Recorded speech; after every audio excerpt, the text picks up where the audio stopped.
matter who you are, where you are, what your choices have been, and what karmic timelines and contracts you have journeyed, the light is calling for the reunification of all aspects of life in this realm now.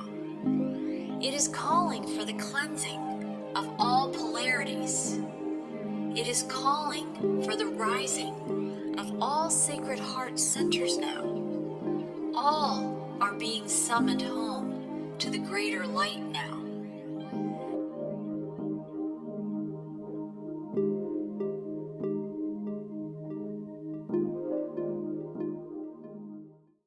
Hi, and welcome to Whole Souls Live Well, Live Whole podcast series. I'm Marie Mohler, and I'm an author, intuitive, and a host of these conversations. And I'm here with Dr. Paul Panzica. We're back again today. It's the month of December 2021, and there's so much energy flowing through. Each month, there seems to be this acceleration or intensity. I think there's just so much going on. We are in the middle of a massive cosmic quantum ascension process, and we're all experiencing that in our own ways. There's some universal aspects to it, and then there's very personal aspects to it. And I wanted to first thank you, Paul. Thank you for joining me. And I want to thank our listeners for joining us in these conversations and explorations, because that's what we are right now. We are these explorers. We're if we talk the hero's journey language, which is a little bit of Joseph Campbell's language, we're leaving the ordinary world. We are departing from a third dimensional reality and consciousness that accompanied it. Not everybody is awaking at this point, but many are, and more are waking by the day. So in the hero's journey language, part of what we're waking to is we're waking to even having been living in an ordinary world, a kind of more of the mundane. And maybe I might go so far as to say that's the illusionary world. That's the illusion. We're waking from the illusion, and we're rising into more of the truth of who we are, which is this fourth, fifth dimensional consciousness, which is kind of reseeding us back into where we originally descended from. It's a return. It's like the great return to who we were before this whole devolvement, with the fall from grace in Atlantean times and all of those things. So I know I'm talking about a lot of energy and just the few things I've said so far, but it's a big energy time. And here we are at the culmination of 2021.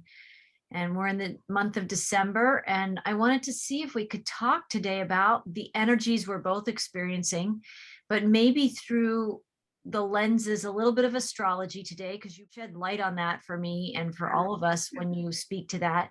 And just pointing out to people's awareness, this feeling of we're called to go to the next level inside ourselves, whatever that next level is for each of us. We're being called to grow. We must evolve. We must grow to get up to speed with wherever we are meant to be in these new frequencies. And that also, if we are going to the next level, it also signifies a bigger departure of what we've been or how we've known ourselves to be. So we're still in transit. That's, I think, why there's so much chaos or confusion or just energy going on. And because a whole world, whether they know it or not, is in the process of epic change. And I'm glad to know that I'm changing. I'm grateful to have this awareness. I'm always grateful to have your perspectives and you sharing some experiences about the changes too. And maybe that will help other people who are listening to our conversation today navigate their changes, give a language to some of what they're experiencing. So, yeah, what's in your heart to share about that, Paul? Well, we're still going through major transformation, and I think that as I look at all of the different resources, there isn't one source or one right answer as to what's going on. I think that our consciousness meets whatever environmental changes are occurring, at an infinitely different level, depending on where your consciousness is at and what you're paying attention to.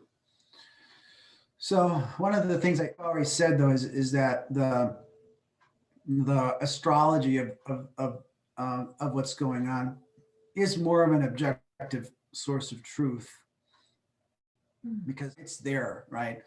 But it's a question of how do you interpret, those energies, and not only how do you interpret those energies, but how you come to meet those energies, and even to a certain degree how you come to harness those energies. So what we're looking at right now is a solar eclipse that'll be occurring tonight, and then also to the early hours of tomorrow. But mainly, it's going to be focusing on the Antarctic region and like South Africa and Australia and some of these other areas. It doesn't really hit us very hard. But there are many sources that are saying that it's going to be a very big event and that these energies will be with us for quite a while. That's something that people look at and that's great. I mean, they can harness those energies. I don't look at it as something that looks that impressive, quite frankly, because we're not going to really be involved in that. I mean, we won't see it. It's going to happen like around 11 o'clock at night, and our part of the world will be like kind of covered from all of that because it's happening on the other side of the world. So, so I have always looked at astrology from a seasonal perspective. I think the seasonal perspective for me, because the system that we're using is called tropical astrology, is based on 4 seasons.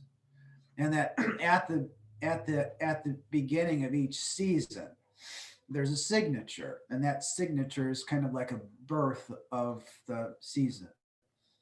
And so I'm looking at the alignments on the 21st of December, and to me that's I think where for me where I would look at next. And so we've already been through 2 seasons before. I think something that I saw in the summer solstice, which was the emergence of it's called a grand trine, and also a grand cross. No one mentioned the grand cross because it's an arduous sign, and it was a sign. It was in a fixed position. The cross is in a fixed position.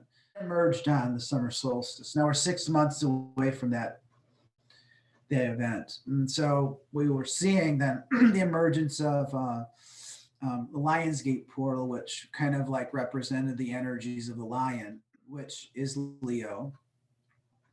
And then we also saw then the energies of the 1111 portal, which were the energies of the scorpion. And that was another major transformation. So we've gotten through the energies of lion, and we've gotten through the energies of the 1111 portal. And quite frankly, they're more like transfigurations, especially the scorpion energy, because the scorpion energy is it's the 8th sign of the zodiac. And that's like the major sign where transformation occurs from like a mundane existence to more spiritual perspective. Oh, wow. And at that time, I think at the time of the equinox of the fall, Venus was in Scorpio. And I can't remember the exact alignments, but that represents heart transformation, Venus in Scorpio. So we're looking at the divine feminine, or at least the human heart being reconfigured into the potential of something greater. And then that energy represents an eagle or a bird or a phoenix, golden eagle, which would be the phoenix. And so that was the energies that we've encountered at this point. Now we're going into the winter, the 21st. And so the energies that we'll be looking at will be, again, transformative. They usually come to a head sometime in the middle of the season. That's when these portals open up. I'm not exactly sure what portals we're looking at, but I do know that the signature of the season suggesting that there's going to be great transformation. Wow. So, yeah. So now the fixed sign of the zodiac, which is what the cross showed us back in the summer solstice, includes four signs. And those signs are represented by the lion or Leo. It's represented by the scorpion, which was the fall that we saw. So summer was Leo. The fall was Scorpion, which was transmuted or transformed into the eagle. Right. And then have the Aquarian energy. The Aquarian energy, which is man. It's a human being.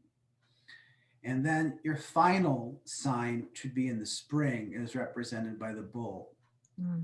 So I saw your video, and I saw your and it's interesting that you do talk about the bull.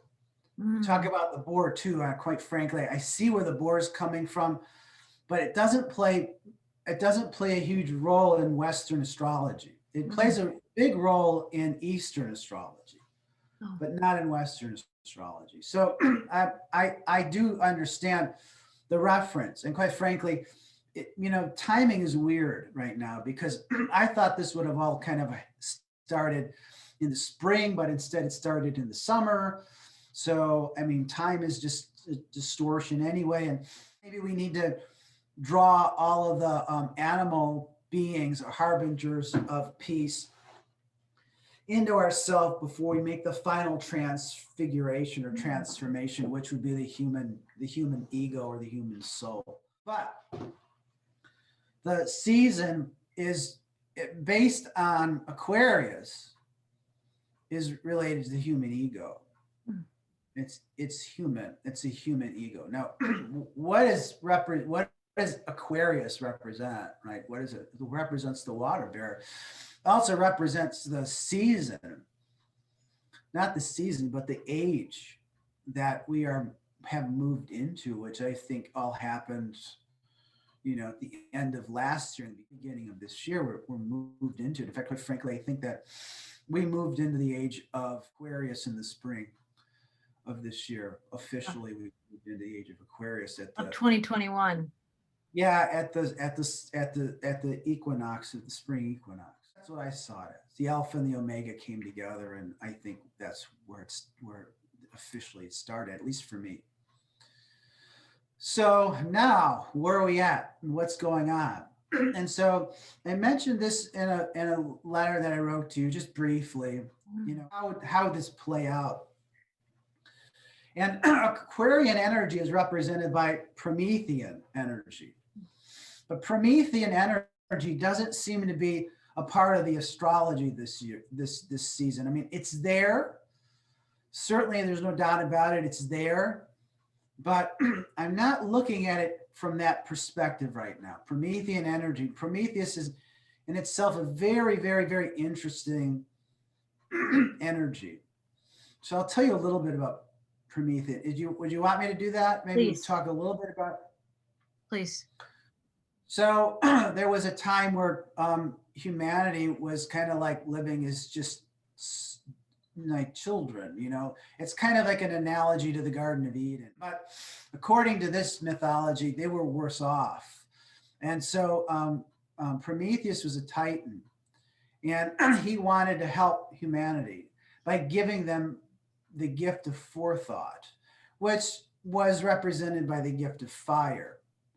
So they were living, in squalor and they were living in like cold and freezing environments. And so along comes Prometheus, and against Zeus's, let's say, consent, he gives humanity the forethought to understand how to use fire. And then fire really is a metaphor for technology that could eventually become weaponized.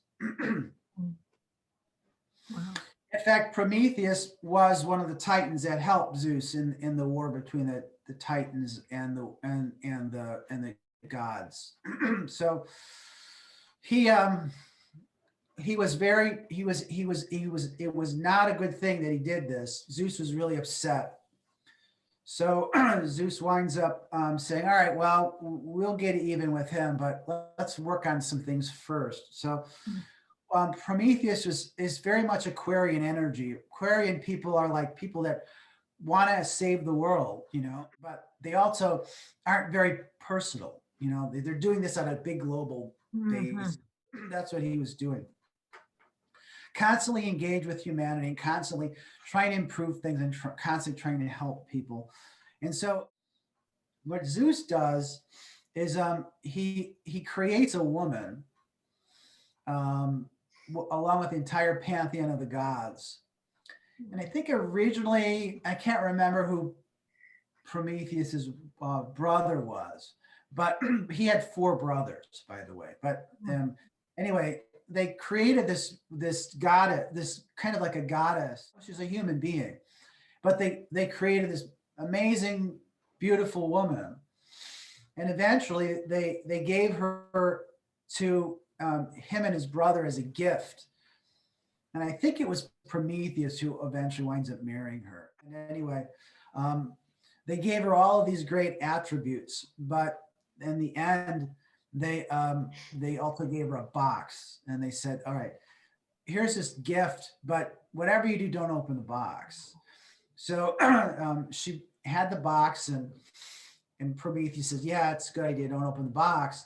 And so they wound up living happily for a little while, and things were going pretty well until her curiosity got to her, and she opened up the box. It was called Pandora's box, and his wife was Pandora. So as soon as she opened the box, all these astral energies escaped and caused all these plagues and diseases and everything else within humanity. So that was the end of our happy-go-lucky life. The only thing that was left in the box was hope, and that's still in the box. So what happens to Prometheus then, after the astral energies have been released into the world, is that he becomes punished by Zeus. And so what happens is that he's tied to a rock, and then every day the eagles, Zeus has eagles, or an eagle, Zeus's eagle, flies down from Olympus and comes down to Prometheus, who's chained to a rock, and it tears his body apart, and it eats his liver out. And then at night, the eagles withdraw, and then it heals up. Only the next day for the same thing to happen. And so the eagles come back down, they tear his liver apart, and then during the night, it withdraws, right? So this happens constantly over and over and over forever. That was his punishment for helping humanity. So it sounds unfair, and actually I think it was Franz Kafka who wrote The Mystery, or some kind of it's like one of the shortest stories he ever wrote about the mystery of Prometheus. And it's just like it doesn't. It's like he says it lost all its meaning over time. It makes no sense anymore. Right? Prometheus winds up just withdrawing so much that he becomes part of the rock. He's ossified in time. That's according to what Kafka says. But it's actually not a meaningless or nonsensical story. It actually has tremendous value. Because it's not only Prometheus's fate, it's every human being's fate. It's the same fate that all human beings suffer. So what is that fate? It has to do with time, and it has to do with cycles of healing and aging. Healing and aging. So how can we describe it? Well, Promethean energy is egotistical energy. It's egotistical energy. It's forethought, and forethought is egotistical energy. Without it, we would lose all battles. But with it, we could figure our way out of anything. Promethean forethought. But it has a tremendous toll upon your physical body. Why do you think we have to go to sleep every single night? What happens if we don't go to sleep every single night? How long do you think you'll last? Not long. Not long. Within a week. Wow. Would you? Yeah. There are actually diseases where people stop or they lose the capacity to sleep. It's called fatal familial insomnia. Wow. Fatal familial insomnia. And what happens is that it's universally fatal. They lose the capacity to fall asleep and they die. All of them die. And what happens is when you look at if you do like an autopsy on them, a post-mortem study on them, you'll see that it looks like mad cow disease, or it looks like what they call a prion disease. Their whole body starts to dissolve. Wow. It just dissolves. So that their nervous system is completely shot, their liver's completely shot, their muscles are completely shot. So it has to do with the fact that your ego has a tremendous toll, takes a tremendous toll on your physical body in just the short period of time that you're consciously aware in it. So it happens every single night is when you go to sleep, your ego withdraws from your physical body. It leaves. It's not there. And that would make sense, right? Because if you were to look at a human being who's asleep, what would you say about, well, where's their consciousness? It's not in the physical body. It's not there. They're conscious. Right. They're not aware. They're unconscious. One question you can ask is, where did the physical body go? Or not the physical body, but where did the ego go, right? The answer is it's in a different dimensional state. Wow. This happens every single night that you go to sleep. And it travels within the astral realm and within the spiritual realm. It has experiences in those realms. So what happens is the ego withdraws every single night, probably along with some of the astral energies too. And then they call it the etheric or the health body or the vital body is allowed to rebuild all the damage that was caused by egotistical endeavors of the day before. Now, the center of that energy, of that etheric or vital or health energy, is your liver. Which is why the story says that during the day it tears the liver apart, which is really the etheric energy. And then at night, the Zeus's eagles, which are the ego, withdraw, and the liver is allowed to rebuild itself back up. But you go through this cycle that never ends. Right? Wow. So part of what we're looking at is maybe the end of that process. How would that process end? And the process might end when we stop living in linear time, in linear time sequences, so that we would live a far more healthier life,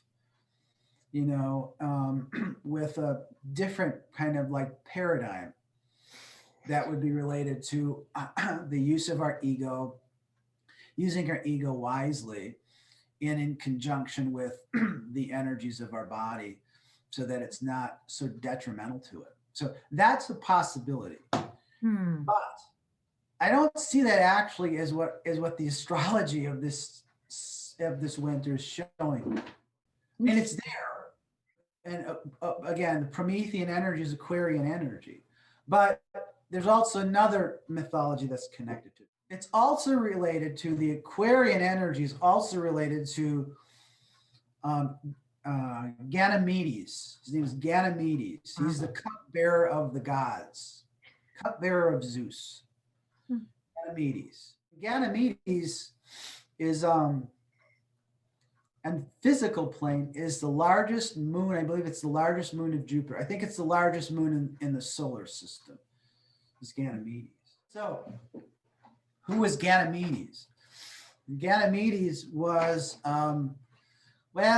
so this is kind of like distorted, and it was also like a mythology that was used not for benevolent purposes. I mean, the idea is that this young, beautiful youth, he was a young man, was loved so much by Zeus that he either transformed himself into an eagle or his eagles came down and grabbed Ganymedes and brought him up into the heavens to be the official like wine steward or bearer of libations for the bearer of libations for Zeus.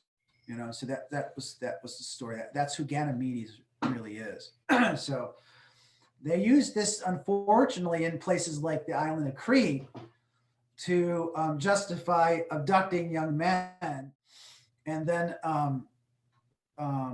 well, I guess you would have to say raping them, and giving them, like, I mean, that's where the term Cretan comes in. Oh, wow. Ovid was very upset about this. He said, that you're distorting the story, and he said, but then there are places where people were doing this. So they used this form of well, however you looked at it, as a form of, abduction and sexual molestation of young men.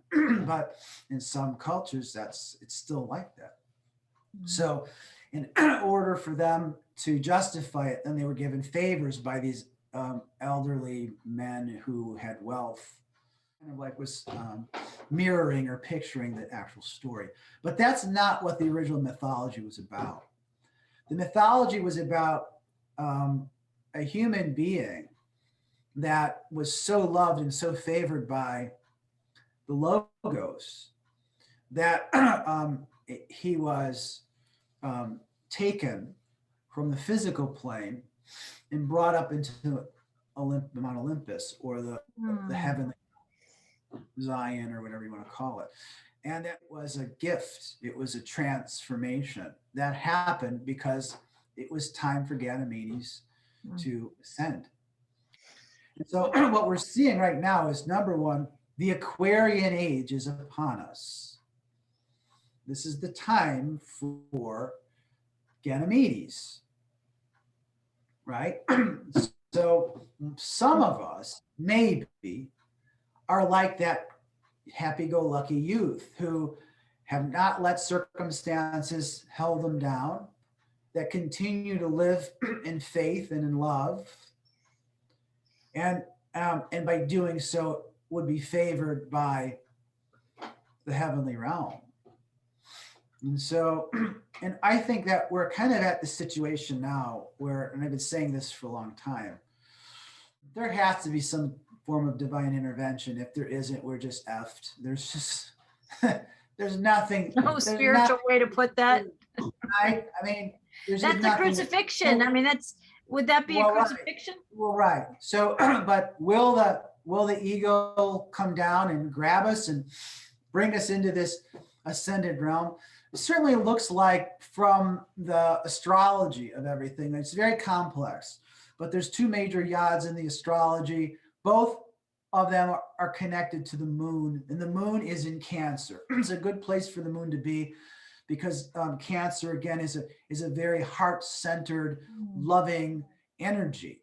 So that's where the moon is vulnerable in that position, but the moon is not being afflicted whatsoever in that position. It's in a great position to be there. So we have a yod that's connecting Jupiter, and it's also connecting the sun, the galactic sun, which is in conjunction, which is in Sagittarius. And then we also have Jupiter in Aquarius. And remember that when we say Jupiter, Ganymedes is there. It's the son of Jupiter, right? or it's the child of Jupiter. And that's all pointing toward the moon. And then the moon is also in another yod, which is connecting to the sun. And so this is just a very interesting position, and that this energy is there for us to utilize. But not everyone, I think, is going to be able to harness the energy if they're not aware of what's actually going on. So maybe we'll see some higher level of awareness or ascension occurring, maybe on a larger plane of existence. I don't know. But I think that we're getting to a point now where there's going to be certain souls that are being prepared to ascend, maybe within the next, I don't know, the next few months to the half a year. What's coming after that is a Taurus energy, and that would have something to do with the transfiguration or transformation of the physical body. So maybe in the spring of the coming year of 2022, we may see the physical body start developing more spiritual capabilities. But I think right now we're dealing with consciousness transformation still. Right. That's a big point, what you just said, because somebody else, a friend of mine, just said that today, that we're not just evolving consciousness, we're evolving our bodies to house the consciousness, right? But obviously, maybe it happens simultaneously, but it sounds like, you know, we've been in this process of evolving consciousness for some time. That's a big story, Prometheus. I already thought he paid his debt when they gave him the Pandora's box and unleashed all the garbage. Yeah, he was punished. But, you know, remember, it was a linear time sequence, which is going to end. And actually, it was Chiron. Chiron's playing a huge part in all of this, too. Chiron is Sagittarian energies for the most part. And Chiron was what they call a wounded healer. And Chiron taught all of the great heroes to be heroes. That's so right. Chiron was mortally wounded accidentally by one of his pupils.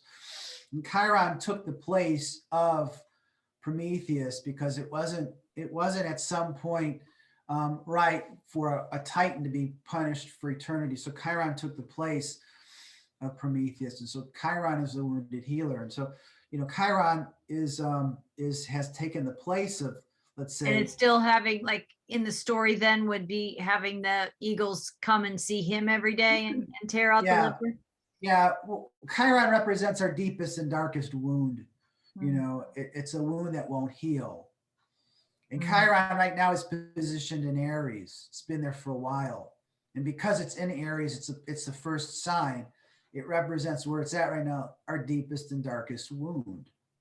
So it's in a position to heal during this winter solstice. Right. Yeah. So, but that will carry on. Like, I'm still learning more of the astrological language, and these things don't necessarily happen on a single day, where it may. No. I the way that I've learned to read it, for me, is that it's a seasonal. The whole tropical system is based on seasons. I like seasons. So it's based on seasonal energies. So these energies will be strongest in the next coming 3 months. Wow, that's coming into 2022. Right. Whatever we're going to get out of it, we need to get out of it by, you know, this until we get into the spring. Right. Well, that certainly characterizes a lot of what we're going through in that Chiron energy of, like, the deepest unhealable wound. I mean, we've been going through it. That's also part of the Grand Trine, Grand Cross energy that you talked about. Is, you know, on the one hand, there it feels like a part of us, there's this dying while we're alive energy. That's some of Wayne Dyer's language. He's talked about that, dying to previous versions of ourselves. And that may also be some of these egoic wounds that carry our greatest illusions too. they're very real, painful, vibrational wounds that we feel. But a lot of that wounding also is at an energetic level and in our consciousness and illusion. So there is this sort of crucifixion or dying of these wounds. But as we well know, the ego thinks that it is dying, right? Instead of a version or a part of ourselves or a wound of ourselves is clearing away, actually. It also brings up the energies of how we are wedded to our wounds, right? A lot of people, they would carry all these sandbags of pain around with them as a metaphor, right? All of these wounds. And they might complain or woe is me about the pain that they carry, the suffering, the crosses we bear, the burdens that people feel. And at the same time, a lot of people won't set them free, won't cut them loose. There's this bond with the wounding. Do you think Chiron, or who is here to help us then, if we can give some perspective on that? Is it going to be the bull coming in maybe in the spring that helps us like let these things go that are no longer ours to carry, a cross that we have to carry anymore? Well, who helps us let that go? Well, Young was one of the ones who said that your relationship to your depression is like a relationship between yourself and a lover. So people hold on to that, even though it's painful. They don't want to let go of it because it's like an affair. So they don't want to let go of it. I think from my perspective, that always sounded to me like an astral possession of some sort, or an astral attachment. Can you talk about that, an astral attachment? I'd love to hear what you think about that. Well, I think that we carry those within us, which we one way or another have petitioned throughout either our life in this current life or through karmic issues in previous life. So we bring those energies into us, So there's been many interesting insights to this, and it's maybe strange for a conventional physician to be talking about it, but I'm convinced that that's true. And so even in the scriptures, they talk about that. How, and I mentioned this before, Magdalene was possessed by seven devils, and that's Jesus had to drive the devils out of her twice. And the idea is that it was from her karmic lives before that, specifically how she was connected to the life of Solomon. She was the soul of Solomon, and Solomon was experimenting with all kinds of sex magic with his primary wife. He had like hundreds of other wives and consorts and concubines. And he was seeking something too, wasn't he, Solomon? What was he seeking in all of that? I don't know. Was it like eternal life or something, or an elixir, or what does anyone seek? I don't know. Becoming one with God, right? Then this is the problem. Problem is that there's nobody outside of yourself that will satisfy you to the degree that you want to be satisfied. So doesn't true. exist. Yes. So you can have the most loveliest partner in the world, and it's still not enough. You can have hundreds of partners. It's still not enough. So what are you seeking? Source. It's like the union. It's the living without of that disconnect. But from a psychological perspective, what is it? So Jung was pretty much he figured it all out, and fortunately, nobody cares about what he's really taught us. But it was based on the fact that you have a higher self, right? And that the higher self is what you're seeking. So the higher self is what you're trying to create a union with, and so the higher self is everything that you're seeking, that you're looking for. And so that the higher self will at some point manifest to you, if you're lucky, and that you will create a union with that higher self. Now, that happens when you die. Sometimes, if you ascend, sometimes you don't. Sometimes you live in a lower astral reality where you never come to your higher self. Wow. You just live in the shadows, and you reincarnate and reincarnate and reincarnate with all of these distortions that you've accrued through, many, many, many life cycles. Right. But what you're looking for is you're looking for your higher self. So they say that within ourself, go ahead, I'm sorry, were you going to say something? Well, can I ask you a question? Because it's fascinating what we're talking about. I think it's part of people's experience, conscious or unconscious, that it is right now. That would you say then that union, which we could call it's a source union, but it's also really this lower self, the human self, the personality that we identify with, unifying with the higher self, coming into wholeness inside oneself, but it's the lower self and the higher self coming into that union together, right? Fusing back together. I've heard of like all the experimentation in the Atlantean times, right? They were doing all kinds of things, which not to say they're not doing it now and that they didn't just continue those experiments and those things that they were doing then. I think a lot of that is still going on right now, but they were trying to splice the gender. They were doing, we had male and female inside us then. So is this, are we kind of trying to come full circle too in this wholeness of correcting or course correcting or reunifying what got spliced in the fall from grace, largely in the Atlantean times? Is that something that we could say that you're describing? So there's something in alchemy that's called the Hieros Gamos. The Hieros Gamos. It means the sacred union or the sacred marriage. And it's a sacrament that let's say somebody who's on the path of enlightenment tries to achieve before their death, that they can come into union with higher self. And that once this happens, they also go through another sacrament, which is called redemption. And it's redemption from the physical life. It's redemption from fear. And it's redemption from the matrix or the hierarchy that controls you. So this was practiced by the knights, and in chivalry, and especially amongst the Cathars, they tried to achieve this before they would go into battle. And if they achieved this before they went into battle, they were undefeatable. They wouldn't lose, or because they lost their fear of all worldly issues. Right. And they knew that they were on the side of righteousness. So you can look at it that way.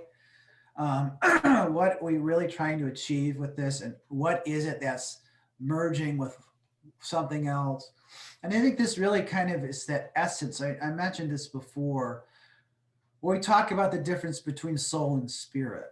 So the soul is one thing, and then the spirit's the other thing. And we talked about this many times about how the flow of consciousness goes from masculine to feminine, or feminine to masculine. Divine feminine is the source of all of our information, all of our divine energies. I think that's more spiritual. So how would this play out on the physical plane? And the answer is that you have to strip down all of the fetters or all of the personas that you identify with as an adult person. Jung talked about this. He said, well, I'll wear these masks, these personas, and you have to take them all off. Right. And then what's left underneath all of that is who your true soul is, or your true self is. Jesus taught us this. He says that in order to enter into the kingdom of heaven, you have to be as a child. I talked about this before when I said, remember that time when I woke up and I was 4 years old and I went and got a box of cereal and the sun was streaming? That was me. That was my true self. So So, and so there is an essence of who we are that never changes our consciousness. So that is like our pure soul energy. No, it's a pure soul energy. That's essence. And that will be, that's I guess what our true ego is. Our true soul energy is that. And that will come into union with this, with the spiritual realm. So it's big. I mean, all that we're talking about is multi-layered. It's deep. This is deep stuff. If you're talking about Chiron, that's been influencing us, I think, in Aries or all of that, there's this, it's no wonder we all feel pretty wiped out if people admit how they feel. I mean, I've definitely had some great moments over the last 6 months, if you would say. You know, we're all living our daily lives on a planet that largely doesn't know any of the things that we're talking about, Paul. So people are going about their day oblivious to cosmological, astrological influences. But for those that are aware and sensitive and tuned in and empathic in some way, we're aware of the waves of energy that come through our experience on a daily basis. And I myself have seen some wounds rear their heads in the last 6 months and, you know, the last 2 years. I mean, I think this has been a major trigger timeline on the planet to this kind of crescendo moment, these crucifixions coming, this dying to ourselves, this shedding the false masks to get to the true self, or that integration process. And I don't know if that's how biblically or different messengers would talk about transfiguration in the way that I think you described transfiguration to me with Jesus. It was like this kind of single defined moment in the illustration of that, the way I feel like I remember you describing that to me. But I think transfiguration basically can be a series of successive approximations. Is that true too? Yeah, well, it's happening in 4 different stages right now. So we're going into the 3rd stage. I mean, not Right. for everybody apparently, but for some people, you know, they say that if what happens when you go through the Helios Gamos is that the sacred union is that that is what's considered the second death, or the death of the ego. It has to occur. It has to occur to a certain degree because the ego was what reigns supreme. You know, remember the ego, this false ego carries all of the programming and, you know, all of the deception and, you know, all of the fear. You know, it's one of the things that Freud said is the ego is the center of anxiety and fear. He was absolutely right about that. So you have to step out of it. Right. It's holding all of that, yes, right, and operating. That's a shadow force. It's not really your true essence, your true self, your true individuality. They say that you have a real name, which is in light and in sound, and it's universal. That's who you really are. And that is your individuated self as a child of God, not as a programmed, cog in a wheel that's trying to keep everyone else down in a lower dimensionality that hierarchy rules. And that is where the shadow elements exist, Mm-hmm. So once you understand, or once you have the experience, and once you merge with the higher self, you realize that there's a power that's greater than everything that exists within the physical realm that has controlled you. And so the supremacy of the doppelganger, or the shadow, or the false ego falls away. It doesn't exist anymore. And you understand that, yeah, it's nice to have Promethean forethought, and which is directly related to ego and all these other things. But and there's maybe some really good light within that too. But what we've been conditioned to accept, doppelganger, lower intelligence, and a false sense of ego as as who as our center of consciousness, and as a central figure in our consciousness. And I mentioned this before. I said, where is your center of consciousness? Where does it exist? And if it exists here in your mind, then you're still living in that conditioned ego. Right. But you can shift it into your heart, then you're living in a much more enlightened state.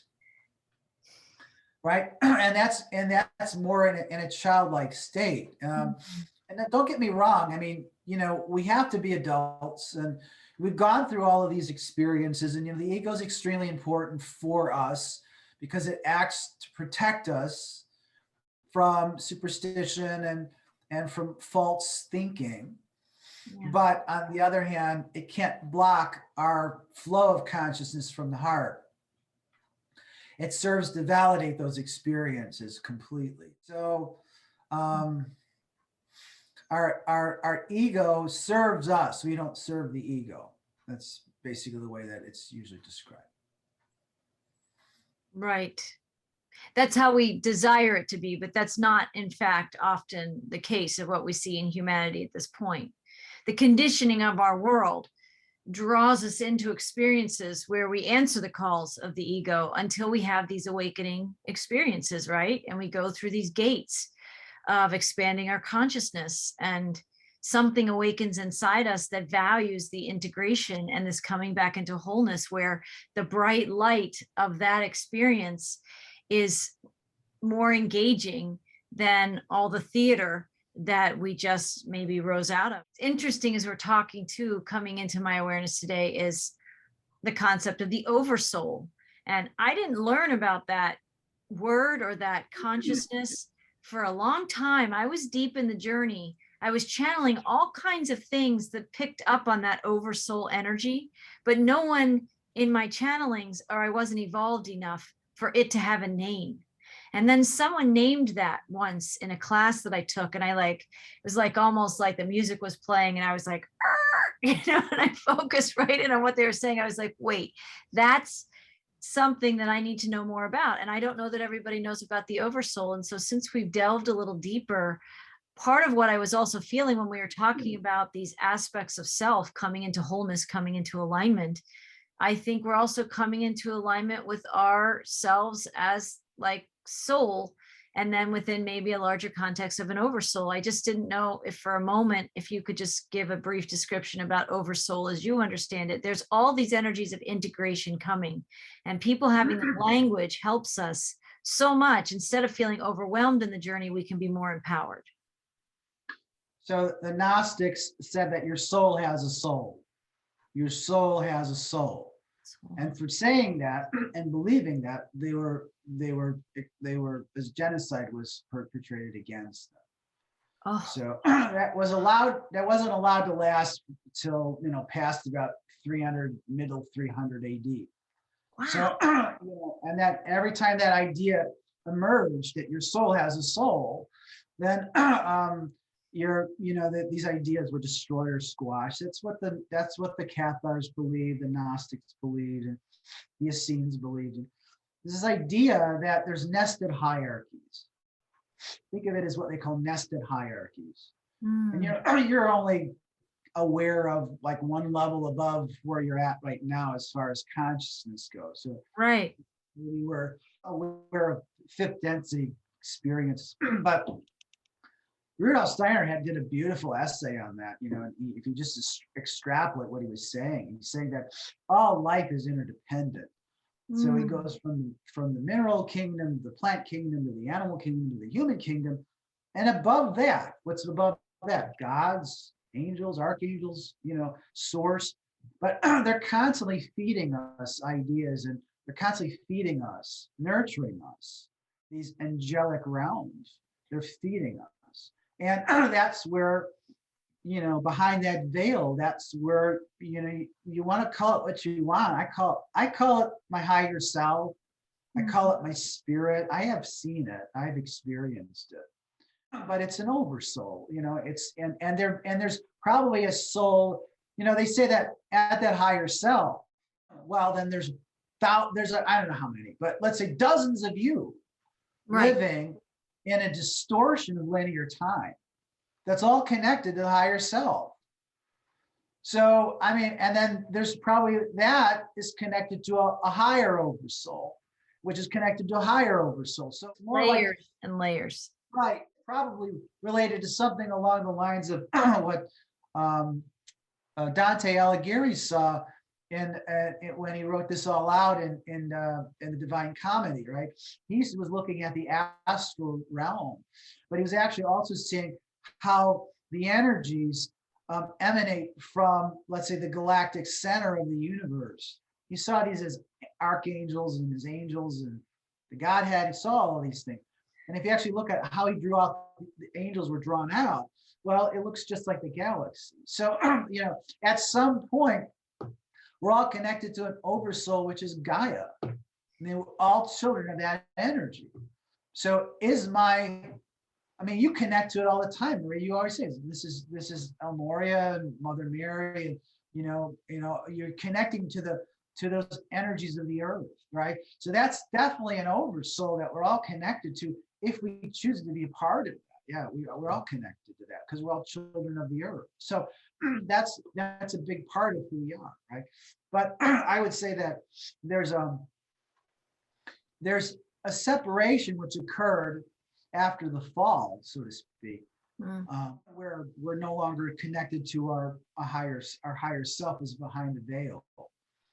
And so, it just depends. If you don't want to meet your higher self, you're never going to meet it. But there was a book, and it was called The Bridge Over the River. It's one of my favorite books, The Bridge Over the River. I highly recommend people read it. So it was about a World War I soldier. I think it was a young officer.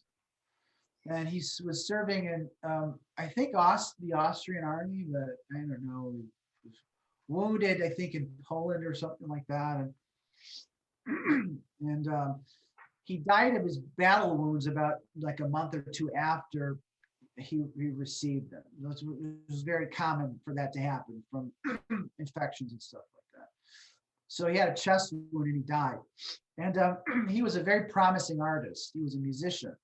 And I had mentioned this before, that music is spiritual energy that we carry within us and that we're cognizant of in sequential lives. Personally feel that this young man is living amongst us right now and because he said some things in the book that was quite mind-blowing. But what he talked about, what happened is that he had this experience. He died, but he kept connecting to his sister. His name, I think, was Sigurd. And his sister was receiving communications from beyond the veil. And it was a very interesting exchange for a while, and how he communicated to her and how he encouraged her to have positive thoughts and loving thoughts, and that he was fine, and he was going on in the higher realms to work on new music that humanity has never heard before, but that the essence of what you got from what he's talked about is that they're creating it then. This was like 100 years ago, so that eventually would come to this earth.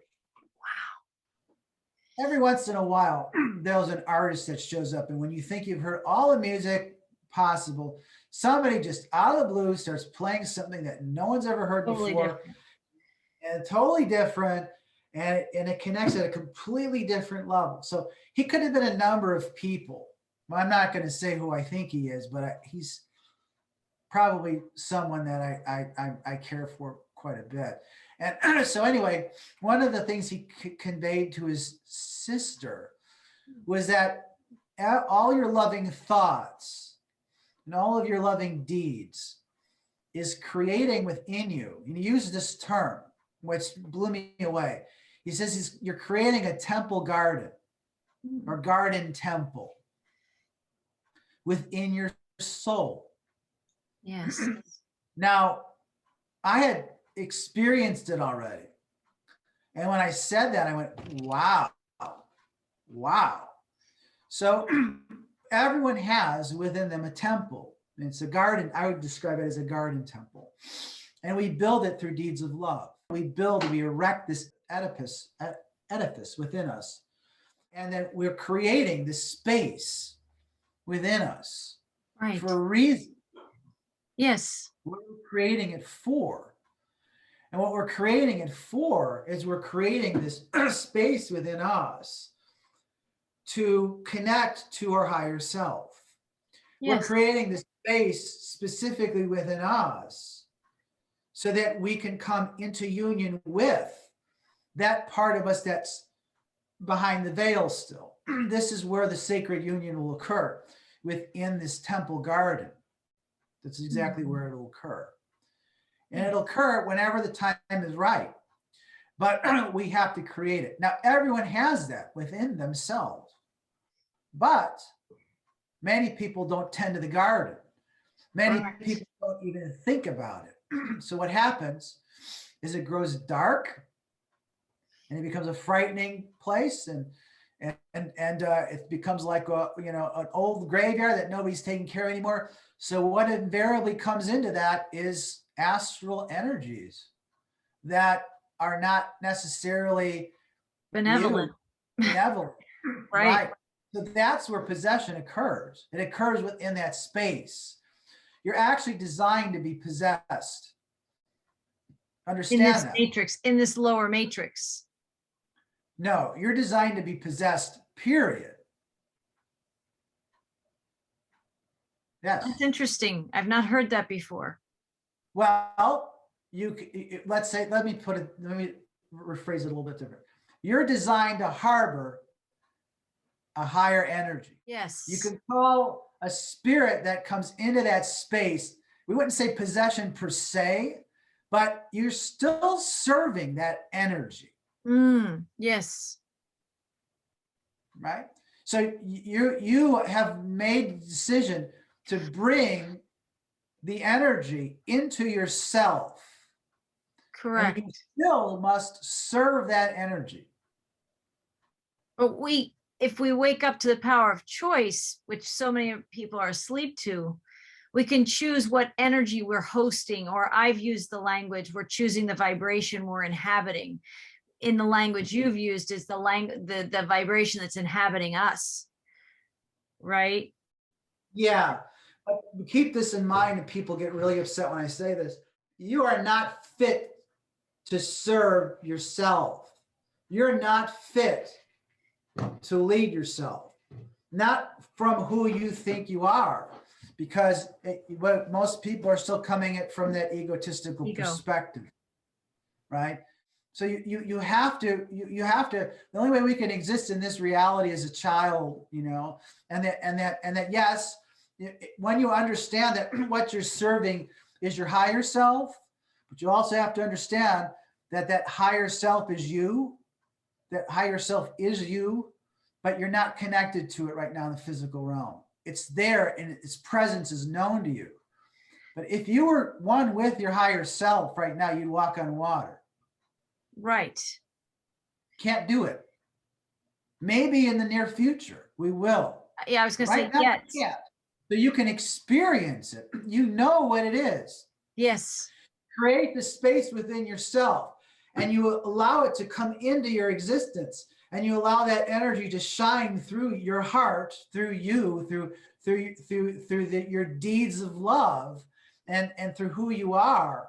And that energy, once it takes establishment and takes hold within the temple garden that you're creating, you lose all fear of all of the chaos that's going on, because you know that it's that's the ultimate truth. The problem is that it's painful to experience this and not to be able to live in its present all the time. Right. So, they say that Jesus suffered more than anyone else in the history of the world. Because he knew. Why? Because he knew. Yeah.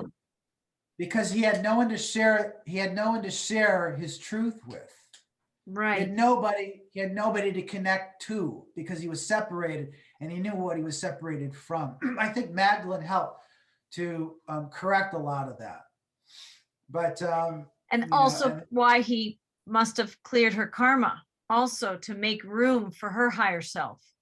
Yes. Right. But and what happens is that we start to ascend, or we start to have these experiences. The only thing I can tell you is that from the mythologies of the Pleiadians or Venusians or higher evolved people, that we all start to take on the better aspects of our higher self, right? So it becomes easier to have more indelible relationships with people, because everyone starts to manifest the truthfulness of their higher qualities. The ego, the deceptive ego tendencies have a tendency to fall away. So you're not dealing with that anymore. It becomes easier to deal with that. But unless we make it to fifth density, and I'm not sure any of us are going to make it to fifth density, not tomorrow, is that you're once you're in the fifth density, you're in that state of consciousness where you become one with higher self, and you're always living within that moment. Fourth density is not like that. Mm-mm. But we're not even in fourth density yet. I think some of us have the great flickering, that I call it. I think we flicker into it. Like you said, we have experiences. Some of us stay there longer, or can hold that feeling, or that can go into the dream state and experience that and receive messages. I think this time of the bigger departure, I think this, to me, that's this energy that's coming to me right now, is that we are invited to go to the next level. And that's a next level of inward consciousness that, of course, is going to manifest different things in our outer world, but it's happening inside us. But that next level living, which is the way source energy designs creation, which is everything's always expanding. But this is a big crescendo moment of next level. And especially, I even feel that in December 2021, as we birth into 2022. But there's this acknowledgement of a bigger departure. As we go to the next level, there are these parts of us that we had defined ourselves by, or understood ourselves to be, that are leaving, and that we thought used to define us. And there are things that I think these are conversations to continue to have, so that the world, I think the conversations, this is very profound what we're talking about, because a lot of people, different people will listen to this from different levels of consciousness. Some people want to hold on to them, like Jung must have described depression as like it's a friend, like it doesn't make them feel good, but they don't want to let it go. I think there's a lot of people living at that level right now. If they have things in their life that don't feel good, but they don't want to let them go. There's other people who feel stretched. They know they're uncomfortable. It's uncomfortable to let go, but they're summoned to go to the next level. And oftentimes we're looking forward, and that can sometimes be engaging. We can feel like it's an adventure. I'm going to try this new thing, or this new relationship, or this new understanding. I'm going to try it on. I'm going to wear this. But some people want to accumulate that new perspective, but unconsciously or consciously still not want to make the departure of like letting go the old. It's like we want to bring these things with us while we're expanding into new worlds. And I think space has to be made. I think we have to make this space inside ourselves to grow. And if what the world is going through doesn't wake somebody up, it's not their time to be woken up. And there's different perspectives. We were talking about this earlier before we got on camera. There's different perspectives of whether it's going to be all of us or none in the ascension process. Is everybody going or none going? Or there's that song by John Denver. I don't know if you've seen me mention that before. It's called It's About Time. And he has a phrase, a line in his lyrics that says, it's all of us or none. He says that in that song. He was trying to tell us things, that it's about time, right? It's about time we basically wake up. And then there's also energies we can see in these bifurcations that are going on in the world. And so much change is happening, and everybody's responding to that differently. Some people are shutting it down. Some people are avoiding it. Some people are opening to it reluctantly. Some people are embracing it. There's a whole spectrum of experience right now of how people are meeting the change that's required. And I think that's really powerful. That energy to me that keeps coming through is because I think it's part of my own experience. I don't think I had been as aware of the bigger departure. It's like that feeling of those of us that are like, it's like there's this beautiful light we're going to inside ourselves, right? But we're also at times feeling more like the outliers, or the ones who don't fit in, or the ones who are seeing something that's very different than other people. Like you said, Jesus suffered in his own way because he knew so much, and yet he couldn't convey it or bring it to everybody's experience the way he was experienced. He tried. He gave us clues, and he gave us stories, and he gave us teachings, and he modeled it for us. But only we can go the distance to have that. And I think this is a really powerful time of soulful choice, of people realizing and recognizing there are these choices to be made. The divine source creator honors free will. And at the same time, it's like there's a requirement to be in this new earth that is emerging. The awakening and the emergence of the new earth are happening with or without our participation, our alignment. And I think that's this feeling of we have this time to get up to speed, to go the distance inside ourselves, to re-meet ourselves and let go the aspects that no longer serve or that can't vibrationally meet the requirements of where we're going. And I think that is the bigger departure. We're not just releasing relationships and connections and things that don't serve us. We're also letting go aspects of ourselves that we once were. And I don't know if it's nostalgia or it's just uncomfortable. It's change on a level that people as a collective have not faced, except for some of these other biblical times on the planet, right? I mean, to me, that's how I see it show up. As a collective, the people gathering at the Red Sea that were either going to be certainly slaughtered by Pharaoh's army, or God was going to do something miraculous, and miraculously they made it through. But they were facing parts of themselves in those last moments, right? There was a big biblical moment for a whole lot of people, all in one experience. I think that's happening to us on a collective scale right now, that we're summoned to this great awakening, and yet so many still sleep. And I think in this next level of living this higher spirituality, connecting with our higher selves, we have to trust the God force, the God source in all the people around us, our families included, and listen for what we have to do. And some will choose to not awaken. I think that is people's prerogative right now. I think people have that free will choice to say, I'm not doing it. I'm not ready. I don't want to go. I don't want to leave this experience. I want to stay at this level of consciousness and have more experience in more experiences in a 3D world. And some people are saying, I have to go. And there's this chasm that is closing in the bigger departure, between the bigger departure and the next level, really accepting at soul level that it's not with judgment that you let somebody have their experience like, oh, they're making a big mistake. That's different than allowing this bigger departure with grace, letting other people have their experience and letting you have your own. Even if it's not right with anybody else, but it's right with you.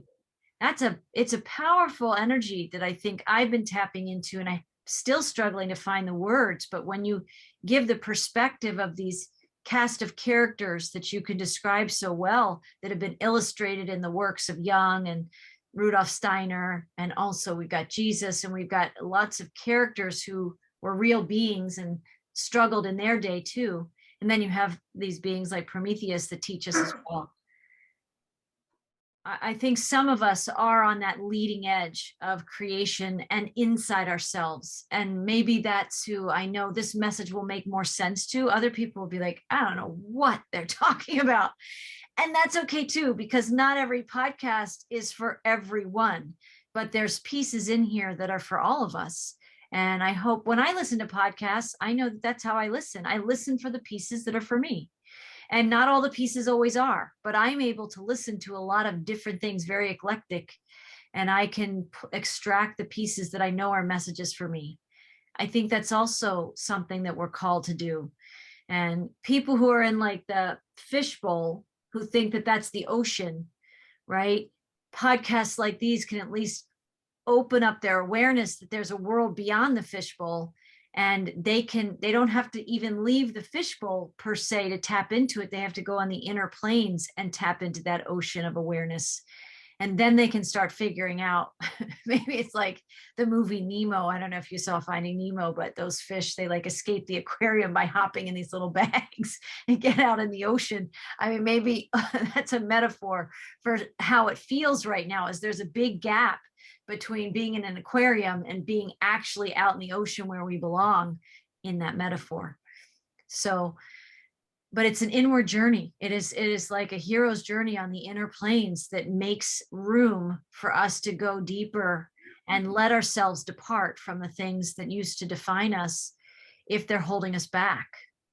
Big energy. It's a big energy. Yeah. Wow. You had mentioned, and I thought it was profound, what you said. You had visions of Lemuria, and it was falling into the ocean, and that they were the elders who were perfectly comfortable with what's happening, and then you were not comfortable with it. True. So I'm kind of at that point now. There's nothing here worth saving. Yes. You just have to let go of all of it. There's nothing here worth saving. That said, understand that from everything that we can gather from what Jesus said and what from people like Steiner said, is that the transformation that's happening here on this earth is the central focus of the universe. Mm. That you're not leaving the earth. If you're leaving the earth, then you're choosing to live in a lower dimensional state or density state where you can continue to have experiences steeped in 3D, hierarchy.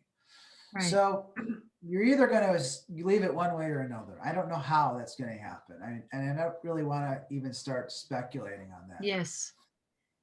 But basically, you're hearing this, that people are just going to start transitioning off the earth. So one way or another, I don't think it's going to happen overnight. I really don't. But Steiner was very, very emphatic about this. He said that, the mystery of Golgotha, he said that it happened when Jesus was crucified, is that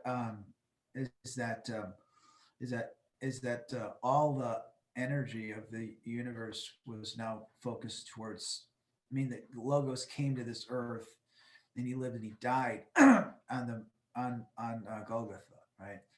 So the whole experience was reversed. He said there was a time where we lived all the trials and tribulations of an unjust world, and then we aspired to ascend off of it. Mm. But according to Steiner, he says, no, that's not what's happening now. He says that the world is ascending. So you are ascending with those energies, and that you're drawing all the spiritual energy into it.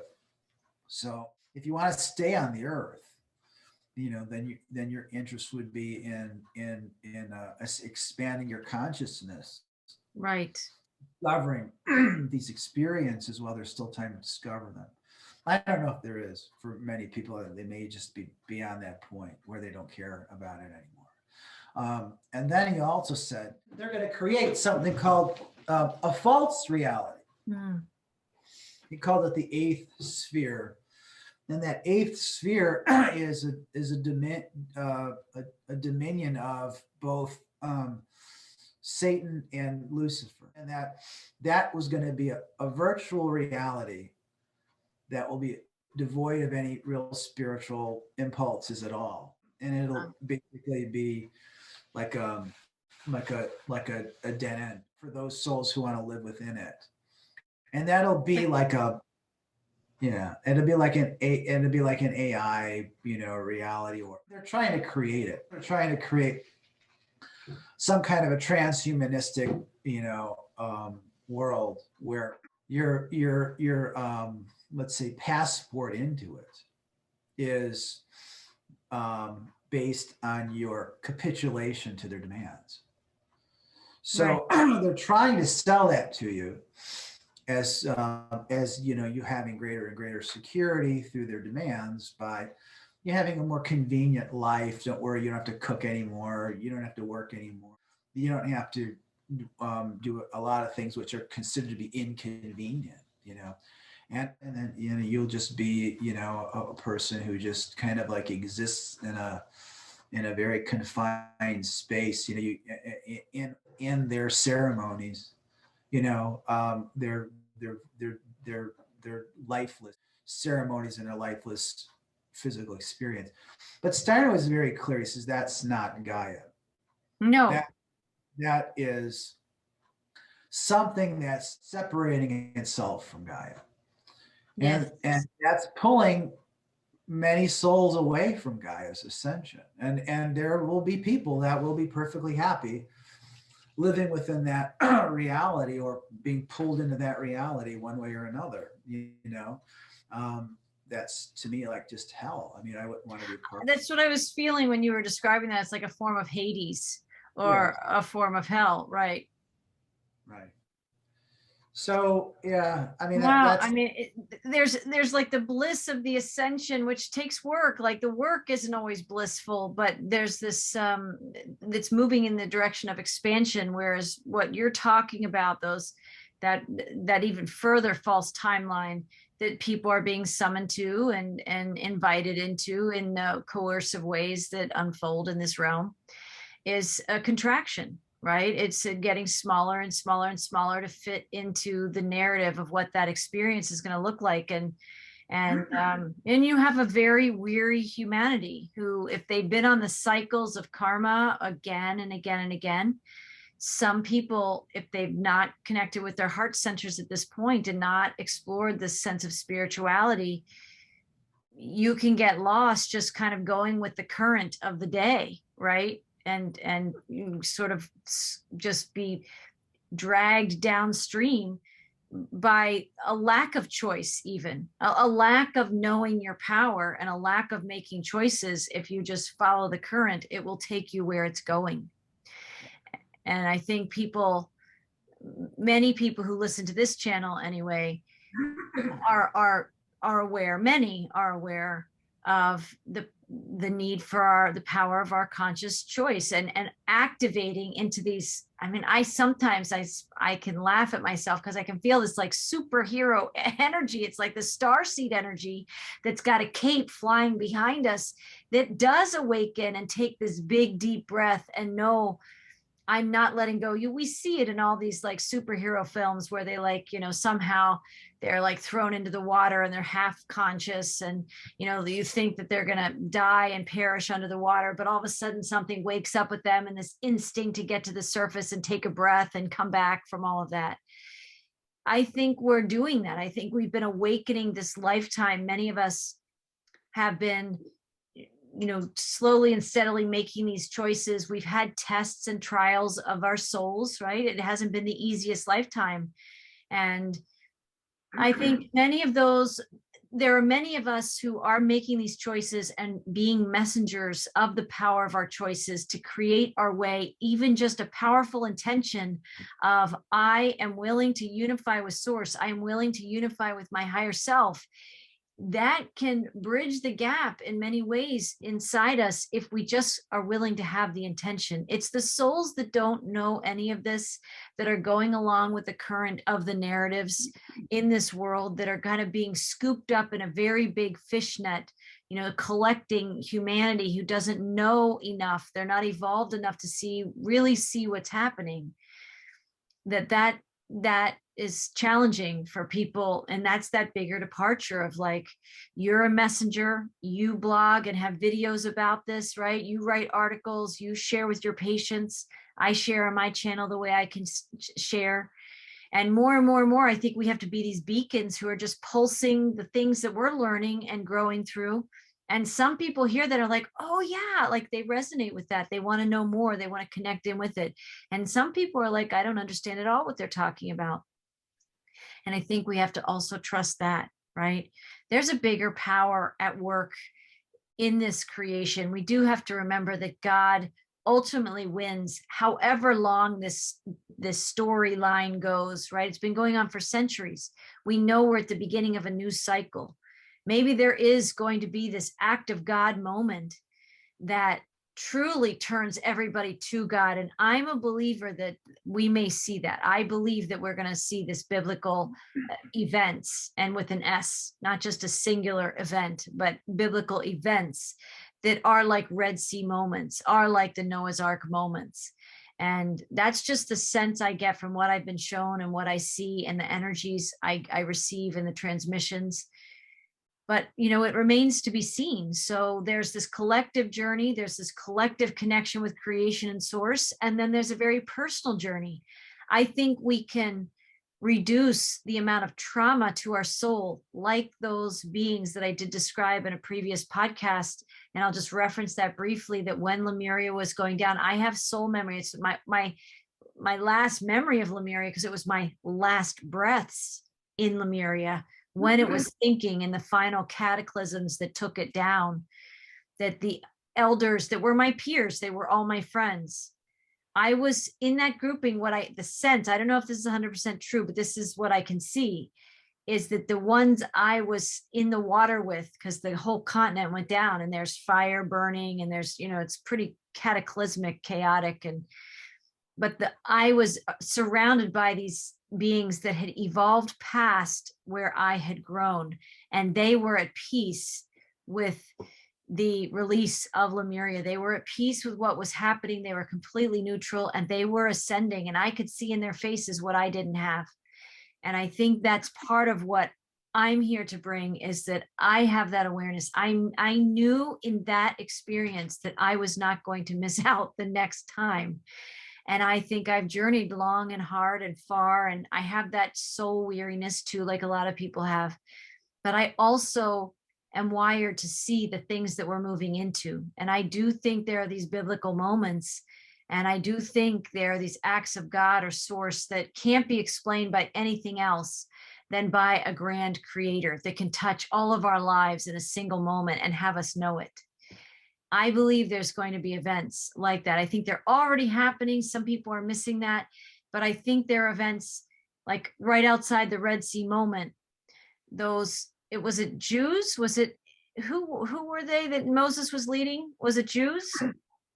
Yeah. It's the Jews, right?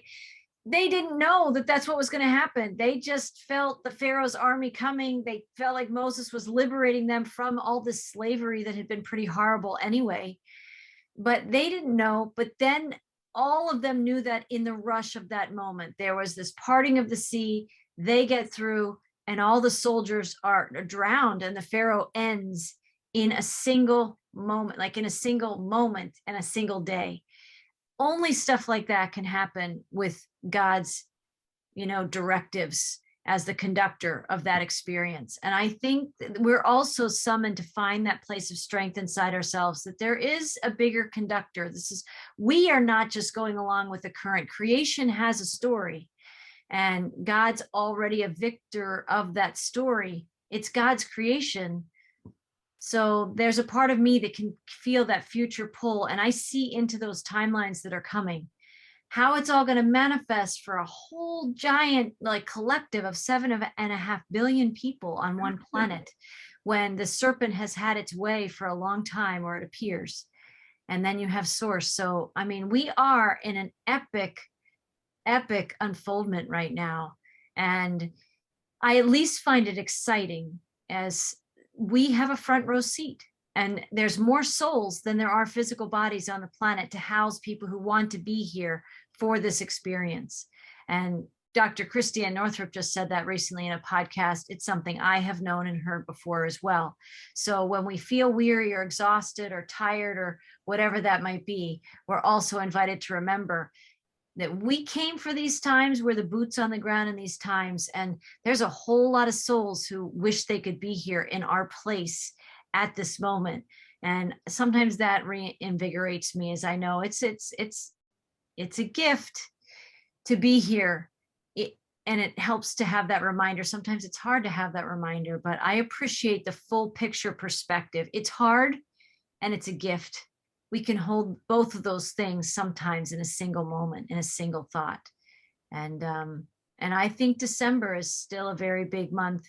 And so much has happened. If we all look at our lives 2, 4, 6 years ago, even though you and I were knowing that the earth was changing and all this was happening, we can see a quantum acceleration. There is an experience, these events that both sides of creation are guiding us towards. And there's kind of like a finale here, right? As we enter this new age and officially leave the old one, and we journey in our consciousness, how we're navigating that. These are big times. These are big times. And I'm grateful to people who will have these conversations, because there's a whole lot of creators on the planet right now. And there's a whole lot of spirit guides and helpers and lots of other influences too. So it's like we're living in a profound theater, but we're leaving what is the theater part of it, the fake part. And as you say, that we're going to remain, those of us that are going to truly ascend are going to stay on this planet, but evolve it into a Garden of Eden, right? A garden temple inside ourselves that's reflected outside of ourselves. You have to be willing to do the work, whatever that work is. And so I so appreciate you for joining me in these conversations, Paul, because we give language to some of what people are experiencing. Even if they don't get all that we say, they are touched, and it helps people giving language to what's almost unlanguageable. It's so massive, we almost lack a language for it sometimes, but we bring pieces to it, and it helps illuminate it a little bit. So thank you. Thank you for your insights. Thank you for spending your time with me. And we'll come back again. We'll keep exploring it as we do, right? We'll keep exploring it. Thank you. Thank you. Thank you. And I want to thank those that join us in these podcasts, that listen and spend this time with us. And that's my intention, is we will keep exploring this. We have left, I started the conversation about the beginning, in the beginning, about the hero's journey. The language of Joseph Campbell was, we live these mundane lives in the ordinary world, and then we experience this call to adventure. This is like an epic call to adventure in our time, in our day. And we are called to this, the world of the unknown, this mystical world, this world that we still have yet to discover. And so for those that are brave enough to join conversations like this with Paul, Panzica, and I, and other messengers here at Whole Soul Mastery, and also at the foundation, Whole Soul School and Foundation, I appreciate you, and I invite you to share these podcasts, these links with people. I think I believe they're truly meant to travel and reach more people.